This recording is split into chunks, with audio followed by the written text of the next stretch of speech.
मानसरोवर आज जो चीन में स्थित है, कभी ठमानस सरोवर के नाम से विश्वविख्यात था और उसमें रहने वाले हंस तो नीले आकाश में सफेद बादलों की छटा से भी अधिक मनोरम थे।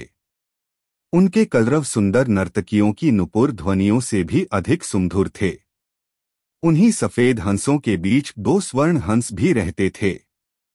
दोनों हंस बिल्कुल एक जैसे दिखते थे और दोनों का आकार भी अन्य हंसों की तुलना में थोड़ा बड़ा था। दोनों समान रूप से गुणवान और शीलवान भी थे।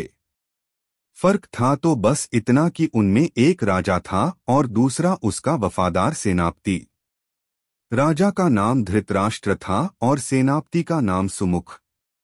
दोनों हंसों की चर्चा देवों, नागों, यक्षों और विद्याधर ललनाओं के बीच अक्सर हुआ करती थी।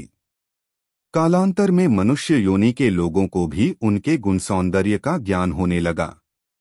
वाराणसी नरेश ने जब उनके विषय में सुना तो उसके मन में उन हंसों को पाने की प्रबल इच्छा जागृत हुई।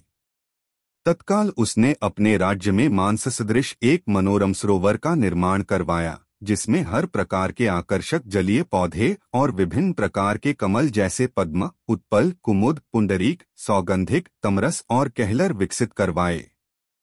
मत्स्य और जलीय पक्षियों की सुंदर प्रजातियां भी वहां बसाई गईं। साथ ही राजा ने वहां बसने वाले सभी पक्षियों की पूर्ण सुरक्षा की भी घोषणा करवाई, जिससे दूर दूर से आने वाले पंछी स्वच्छंद भाव से वहां विचरण करने लगे।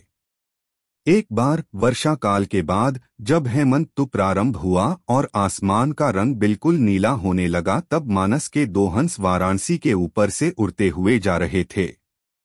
तभी उनकी दृष्टि राजा द्वारा निर्मित सरोवर पर पड़ी। सरोवर की सुंदरता और उसमें तैरते रमणीक पक्षियों की स्वच्छंदता उन्हें सहज ही आकर्षित कर गई। तत्काल वे नीचे उतर आए और महीनों तक वहां की सुरक्षा, सुंदरता और स्वच्छंदता का आनंद लेते रहे। अंततोगत्वा वर्षा ऋतु के प्रारंभ होने से पूर्व वे फिर मानस को प्रस्थान कर गए। मानस पहुंचकर उन्होंने अपने साथियों के बीच वाराणसी के कृत्रिम सरोवर की इतनी प्रशंसा की कि सारे के सारे हंस वर्षा के बाद वाराणसी जाने को तत्पर हो उठे। हंसों के राजा युधिष्ठिर और उसके सेनापति सुमुख ने अन्य हंसों की इस योजना को समुचित नहीं माना। युधिष्ठिर ने उनके प्रस्ताव का अनुमोदन न करते हुए यह कहा कि पंछी और जानवरों की एक प्रवृत्ति होती है, वे अपनी संवेदनाओं को अपनी चीखों से प्रकट करते हैं, किंतु जंतु जो कहलाता है, मानव बड़ी चतुराई से करता है अपनी भंगिमाओं को प्रस्तुत जो होता है उनके भावों के ठीक विपरीत। फिर भी कुछ दिनों के बाद हंसराज को हंसों की जिद के आगे झुकना पड़ा और वह वर्षा ऋतु के बाद मानस के समस्त हंसों के साथ वाराणसी को प्रस्थान कर गया। जब मानस के हंसों का आगमन वाराणसी के सरोवर में हुआ और राजा को इसकी सूचना मिली तो उसने अपने एक निषाद को उन दो विशिष्ट हंसों को पकड़ने के लिए नियुक्त किया। एक दिन युधिष्ठिर जब सरोवर की तट पर स्वच्छंद भ्रमण कर रहा था, तभी उसके पैर निषाद द्वारा बिछाए गए जाल पर पड़े। अपने पकड़े जाने की चिंता छोड़ उसने अपनी तीव्र चीखों से अपने साथी हंसों को तत्काल वहां से प्रस्थान करने को कहा, जिससे मानस के सारे हंस वहां से क्षण मात्र में अंतर्धान हो गए। रह गया तो केवल उसका एकमात्र वफादार हमशक्ल सेनापति सुमुख। हंसराज ने अपने सेनापति को भी उड़ जाने की आज्ञा दी, मगर वह दृढ़ता के साथ अपने राजा के पास ही जीना मरना उचित समझा।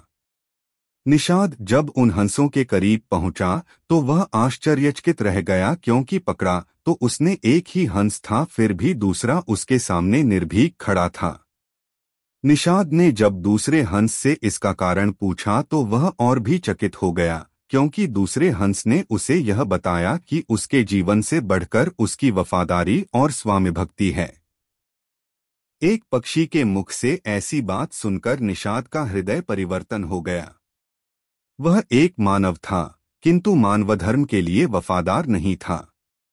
उसने हिंसा का मार्ग अपनाया था और प्राणातिपात से अपना जीवन निर्वाह करता था। शीघ्र ही उस निषाद ने अपनी जागृत मानवता के प्रभाव में आकर दोनों ही हंसों को मुक्त कर दिया। दोनों हंस कोई साधारण हंस तो थे नहीं, उन्होंने अपनी दूरदृष्टि से यह जान लिया था कि वह निषाद निस्संदेह राजा के कोप का भागी बनेगा।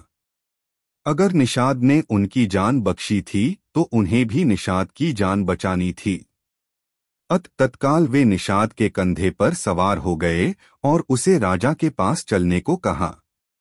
निषाद के कंधों पर सवार जब वे दोनों हंस राज दरबार पहुंचे तो समस्त दरबारीगण चकित हो गए।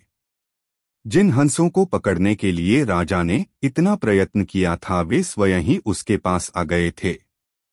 विस्मित राजा ने जब उनकी कहानी सुनी तो उसने तत्काल ही निषाद को राजदंड से मुक्त कर पुरस्कृत किया। उसने फिर उन ज्ञानी हंसों को आतिथ्य प्रदान किया तथा उनकी देशनाओं को राजदरबार में सादर सुनता रहा। इस प्रकार कुछ दिनों तक राजा का आतिथ्य स्वीकार कर दोनों ही हंस पुनः मानस को वापस लौट गए।